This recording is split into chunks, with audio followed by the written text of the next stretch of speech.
Our guest today started his own business in 2005, leaving a supervisory position at a large plumbing firm. He grew that business to become one of the largest new construction plumbing companies from 2005 until 2009, did about $11 million in business, and as he puts it, still didn't have enough in the bank to weather the recession. So he started over completely by himself in 2010. It was 3 years of hard work, and then in 2013, he started adding employees again, and now he's currently running 6 trucks, has 9 employees, and doing revenue of about $1.5 million. Now that is a comeback, but here's perhaps his biggest accomplishment. During all of that, he's remained happily married for 17 years with a newborn, a 12-year-old, and a 16-year-old. Proud Nation, please welcome to the show someone who was first a listener to the show, Christian Devlin. Hey, man. Hey, guys. Good to be here. So glad you're on. You know, I'm always amazed. I mean, growing a business is hard work, but raising a family and staying happily married for 17 years is probably one of the hardest things a man in this world can do. So congratulations for that accomplishment more than anything else. Well, thank you. Thank you. I'm curious to know, though, and I'm really glad you're on the show. We've been talking back and forth a little bit, and you're one of those rare listeners that will communicate with us as you know, hosts and listeners. That relationship is sometimes, you know, it's the very few people that will do that, and so you've been a part of that of our show in that way, and I really appreciate that. And it's good to have you on. But I mean, that's been quite a journey. What I described there in your bio. In the introduction, in 2005, to start a company, grow it really big, and then the recession hits, and then to literally have to start over again. What did that feel like to you? I mean, what was that experience like? Well, it was pretty devastating. You know, I was at, I think, with subcontractors and employees, I had about 40 employees back in. Well, not employees. Some were subcontractors, some were employees. I had a lot of office staff, and it was tough. I had, you know, slowly but surely just had to start letting people go until I was down to nothing. And you know, it was like somebody just turned the power off with business, and you know, you start, you know, just the purchase orders stopped coming in, and it was pretty devastating. And for somebody that thought he was indestructible in his 20s, you know, I learned real quick. How quickly the rug could be pulled out from under you. But, you know, at the time I had 2 kids to feed, and I had a wife, and, you know, I had a mortgage, and, you know, I couldn't just sit around and mope about it. I still had a good name. I still had skills. I still had my health. I still had strong back and strong hands, and I still had the same phone number.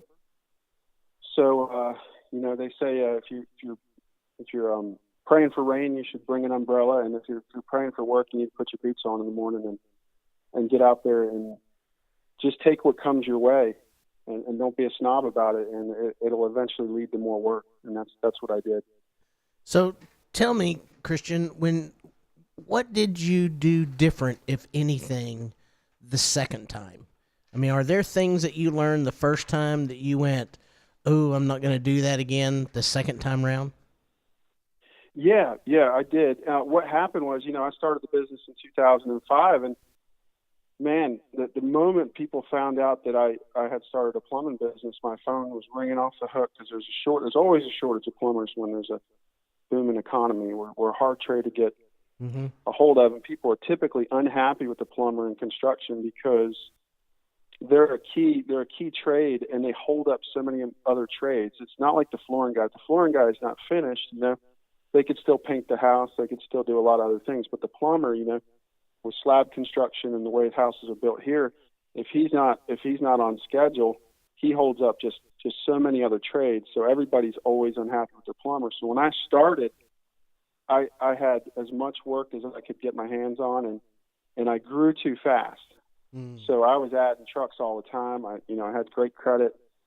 Just go get a truck. I put a guy in it, and what I never was able to learn was the true cost of just what an individual job costs you. And you know, you start getting a bunch of work, but when you're working by yourself, when a contractor asks you to move a toilet over and it's set in concrete a foot or so, and you got, you know, 40 people on your crew, you don't think it's that big a deal because you've got millions of dollars coming in the bank. But when you're working by yourself and the guy asks you to do that, and you realize, wow, this is going to take up half of my day. And I only have 10 hours to make the money I need to make today, or I'm not going to make anything. And you start to realize the true cost of these little things that you would give away as a larger business, and realize that, these people need to pay for these things. And so you get to learn your business on the microcosm, and how much every little thing affects your bottom line. And that's what I started learning really quick. That is huge. And I failed to ask you what part of the country you're in. Oh, I'm in Myrtle Beach, South Carolina. Gotcha. It's a resort town on the coast of South Carolina, and they say it's the second fastest growing metropolitan area in the country. Wow. So the new construction has definitely come back in parts of the country. I know here in Nashville, which is the fastest growing metro area in the country, it's booming like crazy. And so I'm guessing that would you say that with the crews that you're running now, is new construction still the lion's share, or the only kind of plumbing that you're doing? I do no new construction now. Wow. So that's a huge shift too. So what I learned from new construction is basically my business model right now is we'll do just about anything that's plumbing, as long as we're not locked into what that price is going to be the next time we do it.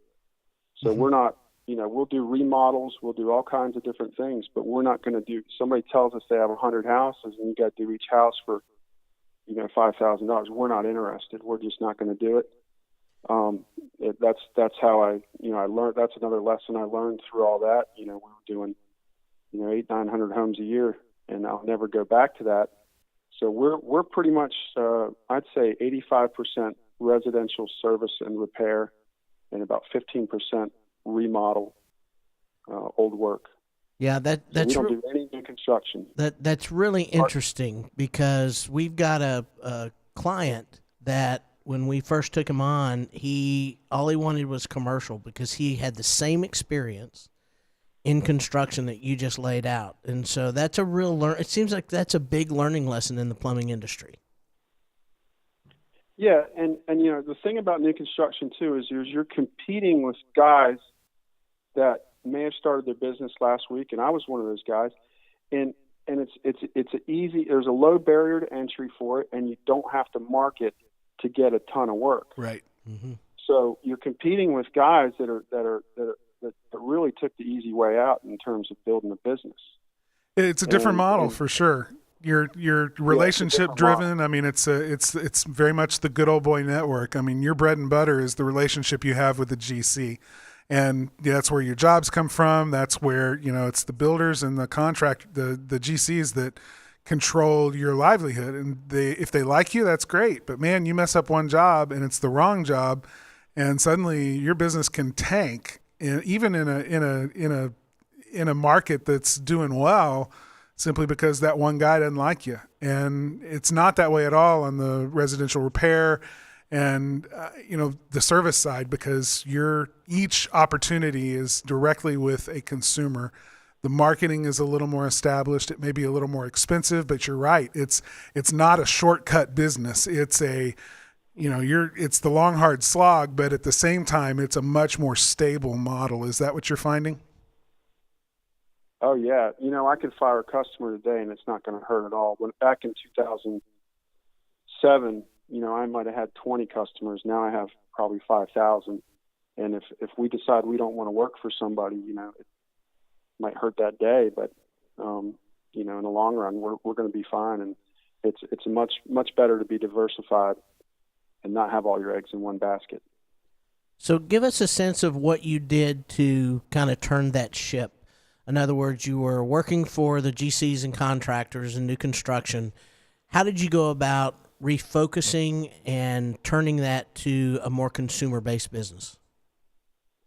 Well, thank God what I started doing was I can fix anything with plumbing, but I didn't know about pricing with the service business, and I didn't know a lot of those things. But when I started back over, I actually had a contract with 2 or 3 home warranty companies, which are not the greatest, companies to work for, but they have a ton of work. So what I was able to do was, for the first year and a half, 2 years, was get into every neighborhood in the county, get my foot in the door, get to meet people. I got to learn how to do service work instead of new construction work. I got to learn how to price things properly. I had a steady cash flow going. I didn't have to buy any major materials. So if there was a $1,000 water heater that had gone bad, the warranty company would actually buy that material, and I just had to supply my labor, and it was just what I needed to get back on my feet.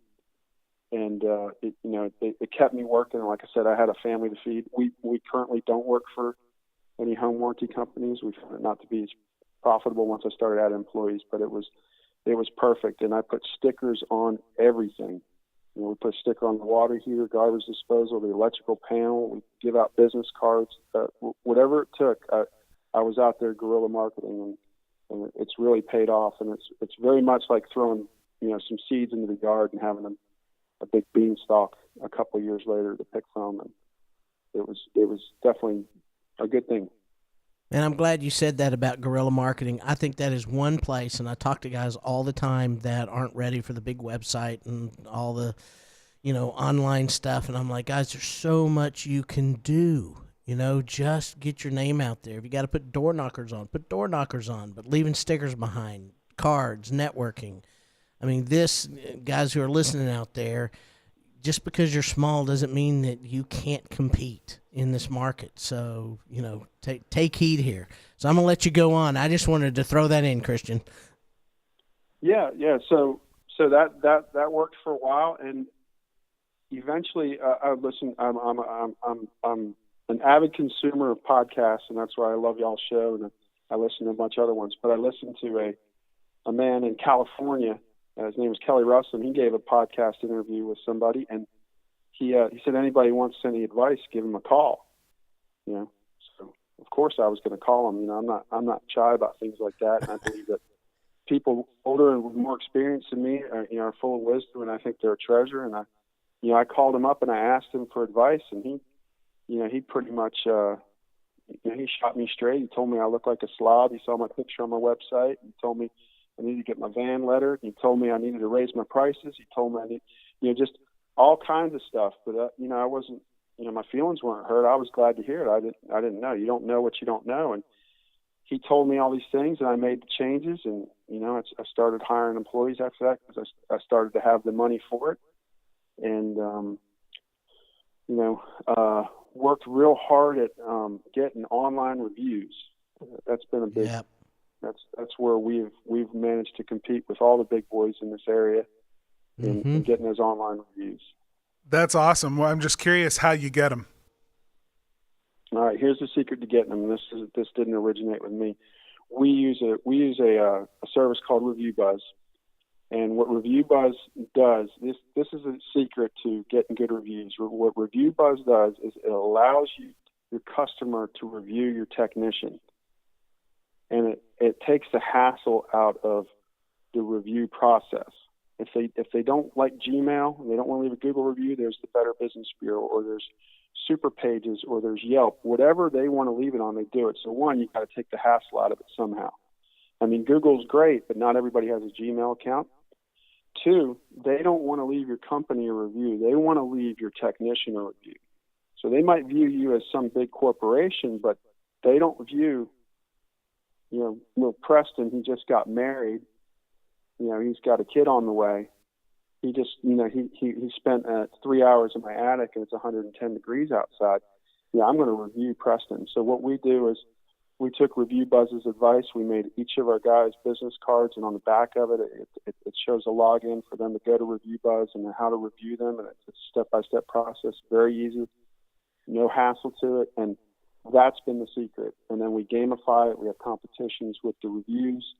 And we have about 500 five-star reviews online right now. I think about 89 Google reviews. And they're just all over the web. And while there's a company down the road from us that's 85 trucks. If you look online, we look like a bigger company than than the company that's 85 trucks. Absolutely. That's So why I somebody love new good to the reviews. area, somebody new to the area is looking at us, and they they're going to choose us because we look like we're a more established and more reputable company than the big guys. We're not one of the big guys yet. Yeah, that's awesome. We've heard a lot of things about Review Buzz and a lot of people having success with them. I know we've developed a program as well, and it's a little different than Review Buzz, but I'd love to tell you about it off the air. So, this is one of the things that I know you're going to have something to say about. When you take a company that was 40 plus people and then become a company, remake yourself as a company, start over again. And I love talking to companies that have done that whole start over process. To me, every single one of them that I know, they've grown a more successful, stronger, just inherently stronger company. And one of the things that they all talk about in the makeover process and starting over like that is the lessons that they've learned about culture and how important culture was. And I'm curious, with a company of 40 people, what was your culture like then versus what your culture is now, and what lessons have you learned about the importance of culture? Yeah, culture is everything. And if anybody doesn't believe culture is everything, look at Chick-fil-A. You can look at a Chick-fil-A next to another restaurant, and they'll have a line out the door. Yep. I mean, they got a great product, but at the same time, they have a great culture. And what I've learned about culture was, we had a culture of chaos before, because we had grown too fast, and we were sloppy, and we were disorganized. And the new culture that we have is we have one of respect. We have one of where we value our technicians' time with their family. We're one of excellence, and we do that with the reviews. A lot of guys run their companies where all that matters is the amount of revenue that a tech brings in. But we're more focused on the customer satisfaction and the customer experience. And we believe that in the long run, that we're in a marathon, that we're gonna win in this market because of that. Even though, short term might not be as profitable for us, us getting those reviews, us establishing that reputation, us establishing a culture of excellence and excellent customer service and customer satisfaction is what we've done. And we make games out of that too. We have a system where you have extra mile points, and the guys get a point for a lot of different things that they do, including reviews, stickers, just going the extra mile for the customer. And we have a drawing at the end of the month where the guys, if he has 100 points, he gets 100 chips. You pull a chip out, and he gets the winner. So every chip that they gets them entered in one more time for the drawing at the end of the month, which is $100 prize, and then there's a second prize of $50, third prize of $25. But it's that culture of talking about what we did the day before, what were our successes and what were our failures, and getting that out in the open. And that's another thing that I didn't do before with 40 Men because it was too expensive, was we didn't have meetings. Mm-hmm. It's so important to get all your guys together and talk. Oh, man. So we do that every morning. Yeah, and one of the things that people don't realize, and I'm just going to ask you, do you run your meetings in the morning, or does somebody else run them? Yeah, I run them, and they're not a formal meeting every morning, but okay. it's all of us sitting in the shop, in the living room of the shop. The guys are doing their paperwork, and we're talking about things, and I may touch on a subject, or somebody may talk about the problem customer from the day before, and how they handled her or him. Mm-hmm. And so it's not everyone's a formal meeting. So but every morning we meet. I have a comment and another question. So my comment is you track what I call ROS, which is return on service, which I personally think is more important than ROI. When you're a service business, it's all about the service you have, and the ROI takes care of itself if you have a very high ROS return. So it's great that you're tracking that, and you've given us some great ways to do that, some ideas out there. So my second question has to do with your meetings, because you say they're not formal. I want to know, when someone comes to you with a failure, how do you handle that? as the owner and the manager of your company? I handle it with grace because I've had so many failures, and there's two. I can put up with just about anything except somebody's. One of my mentors taught me that there's something called fatal flaws in an employee, and those are what you don't want. So for me, it's laziness and dishonesty. So if the employee comes to me with a failure and it didn't involve laziness and it didn't involve dishonesty, I can get over it. And as far as I'm concerned, we can talk about it. And if I'm invested in my man and I want him to retire with me, as far as I'm concerned, yeah, we aided on that one, but the next time, hopefully he's not going to do that again. If you see patterns of repetition, and you just realize that there's something in this person that I can't work out, that's when you have a problem. But for me, I'm willing to work with that guy and see past it. But I've had to fire people in the past where that pattern of failing on the same thing every time, and most of the time it was laziness or dishonesty. I just had to get rid of that person for that reason. I love that you are, that built into the culture and built into the way that you work with your guys. You incentivize the behavior that you want to see more of. We've talked about that on the show before, but you're the wins, the extra mile, I think is what you called it. When your guys go somewhere, beyond just what is required, then you're celebrating that. And by celebrating it, you're saying this is part of our culture and we reward this internally amongst ourselves. We recognize this as being a core value and this is what we want to see more of. And to incentivize that, I think is brilliant. Well done there. One of the things that strikes me is that the difference between an $11 million company and a $1.5 million company, on the outside, you would want to look at that as just simply saying, well, one number is higher than the other, therefore one company is worth more than the other. I'm just curious, right now, if you had an option between taking the $11 million company back and, at its peak, or running the $1.5 million company you have now, what would your choice be? Oh, the 1.5 million. Now that 11 million, we did 4 million as would be the revenue for Gotcha. For our biggest year. So it was like 4 million, and 3 million. Okay. So, but yeah, if you watch the show Gold Rush, there's a guy on there named Tony Beats, and they always talk about how many ounces of gold they get. And he says, it doesn't matter how much gold you get, it's how much you keep, Mm-hmm. So that's it. Where his model is, how can I do the most with the least amount of labor? So he uses the dreads. He's competing with the other guys that got 30 guys. So he's trying to do what he can do with 3 guys. And it's really, those top line numbers, they could be so deceptive. Yes. And the guys at the supply house we always see each other and we say, are you busy? But it doesn't really matter if you're busy. Like, it's easy to be busy. What we need to be asking each other is, are you making money? Yep. And, we're making money at the 1.5 million, and we weren't making the money we needed to make for the amount of headache and risk that was involved doing 4 million a year. That is one of the most important lessons any business owner can learn. Yeah, and I'm just going to throw my 2 cents in, because a lot of times making a lot of money masks problems. And so you're making so much money and the money's coming in, and this used to be this old sales paradigm that says sales solves all your problems. That's not true. A lot of times sales hide your problems, and sometimes sales exacerbate your problems. So it's intentional, controlled growth is the way to go in just any business. I mean, I'll say this. I think it's any business. You grow intentionally so that you can control it and you control your expenses, and then at the end of the day, you're profitable. And that's really where it's at, is the profitability. Yeah, you got to get the model down pat. I heard somebody say the other day, nail it, then scale it. So that's good. Like it. Don't try to scale it. Yeah.